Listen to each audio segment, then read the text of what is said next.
welcome to the Stronger After Stroke podcast. I'm your host, Rosa Hart at the Norton Neuroscience Institute, and I have a stroke survivor with me today to share her story. This is Vickie Foster. Thank you so much for being here with us today. You're welcome. I'm happy to be here. It is so special to me to see you here. So would you like to tell us from the beginning your story and what things were like for you the day of your stroke and what led up to it? Yes. So my stroke was in April of 2018. I've actually got to go back 2 weeks before the day of my stroke. I woke up with felt like a tension headache. I'd been getting headaches in the fall of 2017. I actually did see a neurologist. She thought it was just scalp headaches from ponytails or just having longer hair. She said a lot of women get that. We were going to do a nerve block. We never did. Then I didn't see her anymore. I thought, well, I'm just going to have headaches. I was drinking a lot of water. I was working out, taking care of myself. But I have a pretty physically demanding job. So that was, wearing me down. And you were doing some pretty physically strenuous workouts, and I was doing right? CrossFit. I'd been doing CrossFit for 4 or 5 years, and I was deep into it. I felt like CrossFit was my soulmate at the time. It was the one thing in my life that gave me confidence. It was a therapy, and I was building strength. And honestly, I felt invincible. Would you say the community aspect really Absolutely contributed to that as well for you? Yes. Made new friends because I worked a lot, so I didn't have time for a social life. So that was my social life. So I actually went into it just thinking, I'm just going to go here. I'm going to work out, work on building my body because I had trouble gaining weight. I've always been small, but it's just genetically how I am. So when I was able to build muscle and gain weight, I was getting compliments. Well, that boosted my confidence. I mean, literally felt like I was on top of the world. Plus, I felt like I was slowing down the effects of my job. Mm-hmm. And then the headache came. Thought it was a tension headache. The next day, 2 weeks, I woke up with this headache. And I don't know why I didn't go get help. I think because the other neurologist had recommended massage therapy, and I had been doing that. She was helping me with my headaches. I was actually supposed to see her the Friday, the day after my stroke. So honestly, I was just trying to get to that day. I was taking a lot of Excedrin. In fact, the people I work with were like, "Are you okay?" And I just kept saying, "I just don't feel good." So Thursday, April 26th, I didn't go to work. The night before, I drank a lot of caffeine because at this point, I'm getting really desperate. Mm-hmm. My head was hurting so bad. I felt the pain in my traps. I felt like my eyes were going to pop out. I woke up that Thursday morning and my left eye was dilated. It was very tender to the touch. So since I took the day off, I decided I need to get a new cell phone. Well, I bought a cell phone with Face ID. And this was after did you recognize any changes in your face before you went to get your phone? I did, just my eye. You did? My eye was the only thing that was hurting. I actually put makeup on that morning and it hurt to put makeup on. I don't know why I wasn't thinking clearly. Something's wrong with me. I think I'm just thinking, gotta get to massage therapy. So it's a blessing I got this phone because I had Face ID. So that evening, well, let me go back. I came home from the phone store and I changed my clothes. And I was so uncomfortable that when I changed my clothes, I didn't put any bra and underwear on. So I ended up going to the hospital. No bra and underwear. They probably would have made you take them off anyway. So just saving time, Yes. And it's just funny how I was like, oh, the one time I wasn't wearing undergarments, I go to the hospital. So I went to the kitchen, and now I'm really desperate for relief. I'm home by myself. I have a son. He was 18 at the time. Of course, he was out. I took 4 or 6 Excedrin a couple pain pills. And I knew when I was standing there looking at those pills, as small as I am, I probably should not take that much. But at that moment, I just was looking for a way out of the pain. Took the pills. I lay down on the couch. Well, someone called me about 7 p.m.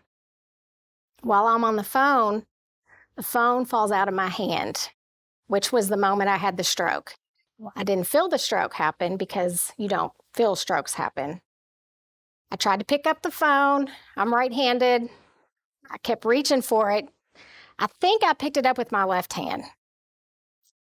I've discovered since my stroke, I use my left hand a lot because I actually had cameras on my house on the outside, and I did go outside a couple times. So I must open doors with my left hand because I couldn't do anything with my right because the stroke was on the left side. So this whole side. Mm-hmm. So I'm a little bit confused, but I still can think a little bit. And I felt myself getting sick because of the pills I took. So I go down the hall to go to the bathroom, and I'm kind of leaning on the wall. I get to the bathroom, get sick, go back to the couch, and I don't know if I fell asleep or passed out. I'm not sure. So 10 o'clock comes, I pick up my phone. Of course, it unlocks because I have Face ID. I don't know that I could have unlocked it if it didn't have that. And I can see the green icon for the phone. I know I need to call my son. I can talk a little, but my talk is very slurred. But I'm looking at the icon, and I can't do it. And I'm not thinking clearly enough to use my other hand. So I think I fell back to sleep again. And then about 11:30, I got on my phone again. And by the grace of God, I texted my son. And I actually took a screenshot of the text. It doesn't make any sense. It says 11:31, and it's just foreign. Mm. And he didn't ignore my text because sometimes he did because he was a teenager. He came home, called my parents. They just lived a couple miles down the street. My mom said when she walked in the house, she saw that my face was drooped, and she was pretty sure I had a stroke. So they called EMS. I can remember sitting on the couch. I see EMS walk in. I see them move my coffee table out of the way. And I guess he's trying to get me to squeeze his hands, the test they do. Yep. So I know something's wrong with me, but because I've had this stroke and I'm kind of helpless, I'm just sitting there. I can't react. I can't freak out. So they take me to the ambulance. And on the way there, we're going down the Snyder. Now I'm sitting up in the ambulance. I'm looking out the back door, and I'm thinking, there must be really something wrong with me because we are flying down the Gene Snyder. So I remember they took me in, and there was some nurses, and they were taking my jewelry off. And then I guess they sent me for a CT. Mm-hmm. I don't remember that part. Yeah.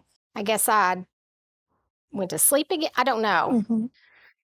And then I remember rolling in the OR because when the OR doors opened, there was this big clock on the wall, and it was 3 a.m. And when the doors opened, I felt really cold, and I started shaking. And I remember someone leaning down asking me, "Are you cold?" And that's all I remember. And apparently you're awake during that surgery because you have to, I guess, hold your breath while they shoot dye. I found out later the reason it's so cold in there is because there's radiation in the room, and they have to wear metal suits. Mm-hmm. I mean, I was just like, wow. It's a very high-tech room. Yes. And It's called the biplane room.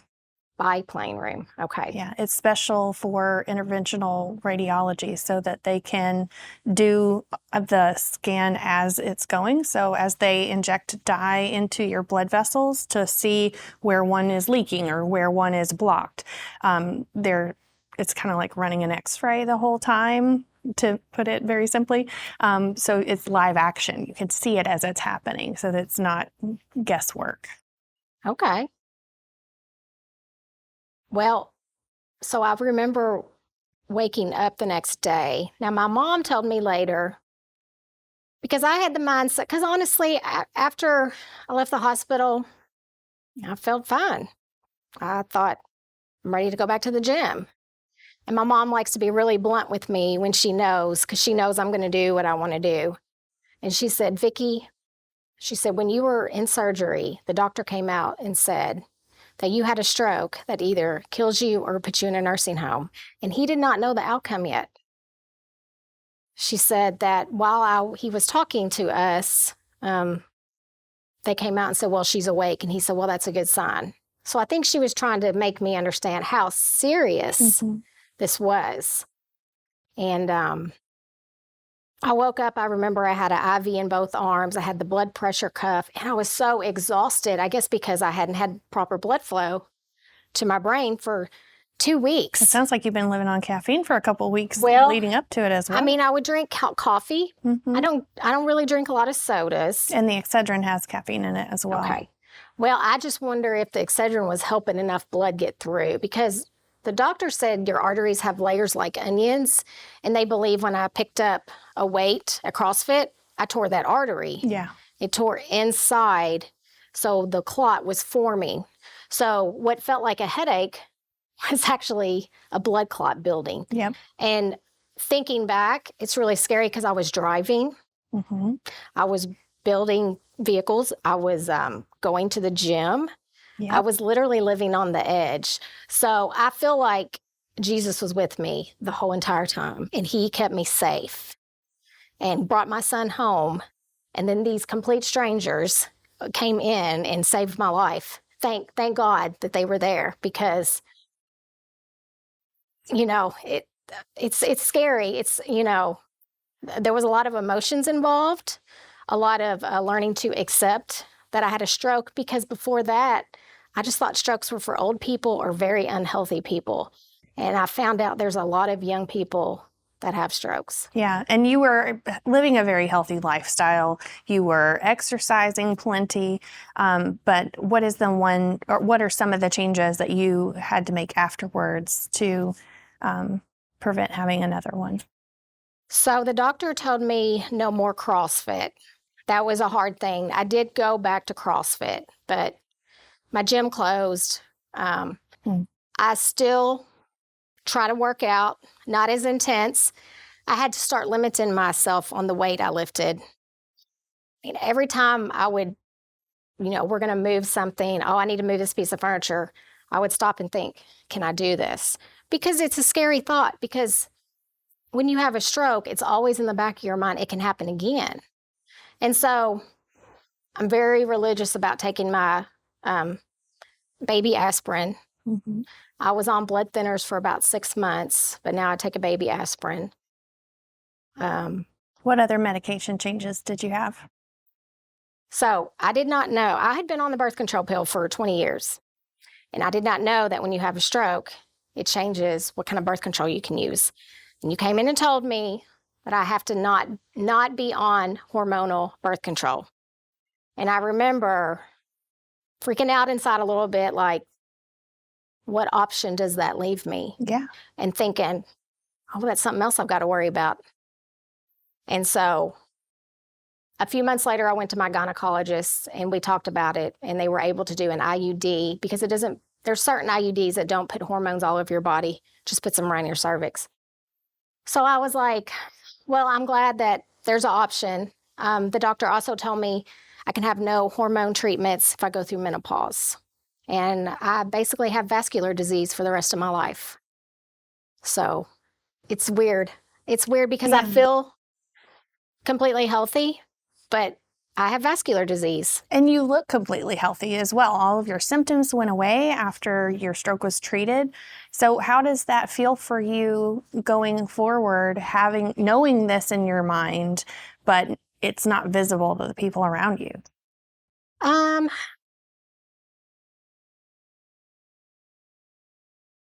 It's scary. I mean, I remember my post-op exam 6 weeks after my stroke. The doctor told me, my parents are sitting there with me. My parents were in their late 60s, and he told me that they were healthier than me because of vascular disease. And honestly, when he said that, I was like, it scared me, because I thought I must really be fragile, more fragile than I think. And maybe I needed to be taken down a notch, because I did. When I was working out, I felt invincible. I felt like nothing's going to happen to me. I'm strong. I can handle anything on my own. I got it. And maybe God was like, wait a minute. Let me just remind you that you're a human being and you're fragile. And, maybe you need to make some changes in your life. And, stroke is very prevalent on my mom's side. My grandmother had one while she was pregnant with my mom. So I always wonder, if I wasn't doing CrossFit, would I have had a stroke anyway? Yeah.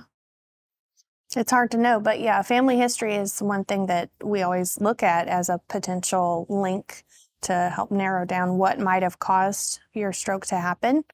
So you could at least tell them, well, I probably got it from you. Exactly. Just kidding. But also, stroke is a risk for everybody. And I think it's very uncommon for people to realize the link between hormones and stroke. And so I really appreciate you being willing to share that part of your story, because like you said, well, a lot of the time people think strokes are only happening to old people, and that's not true, especially with different things that we put into our body, whether it's hormones or nicotine or alcohol or too much sugar. So that's honestly one of the most harmful substances that we do, is put in sugar in too large of a quantity. So not trying to be too hard on anybody, because we all have our different things we struggle with, right? But I do want to just revisit something you were saying to me before we started recording, about how you felt when you returned to work and whether or not you felt comfortable talking about your experience. When I returned to work, well, first of all, everybody was like, I can't believe you had a stroke. You're like the healthiest person I know. I mean, people were coming up to me and asking for dietary advice, because I was trying to eat fruits and vegetables, lean meats. Really wasn't drinking. I wasn't really having a lot of sodas. Now sugar is a weakness to me, so I had to try to learn to control that. I've always been a sweet eater. It didn't feel. It felt the same when I went back to work. I just told my story like 1,000 times, and I like telling my story because to me, it's kind of giving people a warning. I think if I had not been taking care of myself properly, the outcome would have been different. Mm-hmm. And so I always tell people, the way you take care of yourself, the foods that you eat can make a difference if you have something like this happen to you in the outcome. So I like telling my story. Plus, when you survive a stroke, you want to tell people. It's a part of you. I mean, it's almost to a point where you're like, hi, my name's Vickie. I'm a stroke survivor. Because you're kind of proud that you overcame something like this. Mm-hmm. Well, I really appreciate you sharing it, in case it can be encouraging to anyone else, or just to let other people know they're not the only ones going through something like this. And so if you resonated with Vickie's story, please feel free to leave a comment on whatever podcast platform you're listening on, if that's on YouTube or on any of the audio platforms. Subscribe wherever you listen, and I will see you in the next episode.